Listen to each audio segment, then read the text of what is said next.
Wildfires, floods, more funding for mental health programs, additional investments in healthcare, support for film and TV production.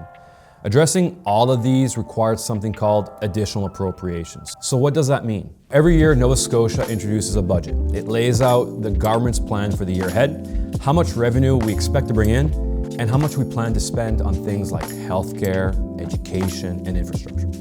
But a budget passed in March is a snapshot in time. Because as the year goes on, things happen. Unexpected events, urgent needs. That's where additional appropriations come in. They're the mechanism governments use to respond when needs arise. A late-season wildfire forced the evacuation of hundreds of homes in Nova Scotia this week. The province now forced to rebuild again after a string of major climate disasters over the past year and a half. After Hurricane Fiona in 2022, the government responded with millions of dollars. When we want to move faster to open the new medical school at Cape Breton University so we can train more doctors, that required an additional appropriation in 2023. And when it came time to settle contract agreements with nurses and physicians, additional appropriations were used there as well. Because we live in an era of economic volatility.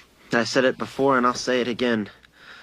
Life moves pretty fast. Revenues might exceed forecasts, emergencies can arise, and governments need the ability to respond.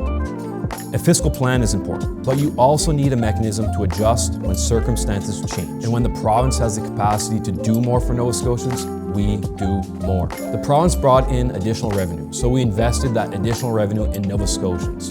Now recently, the NDP have been criticizing these additional appropriations, even while at the same time calling for more spending in many of the same areas. It suggested somehow these appropriations are secret. But they aren't. They're tabled in the legislature and they're posted online for everyone to see. Which raises an important question.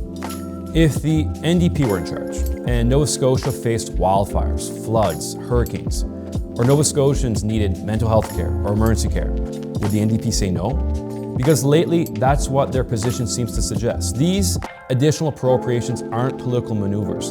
They're investments in Nova Scotians, funding to respond to wildfires, money for snow and ice removal, support for long-term care, and more funding for the school lunch program. When needs arise, our PC government has shown that we will respond. Now, unlike the NDP, who on one hand say spend more, and on the other hand criticize the tools needed to support Nova Scotians, our government will keep doing the work Nova Scotians expect.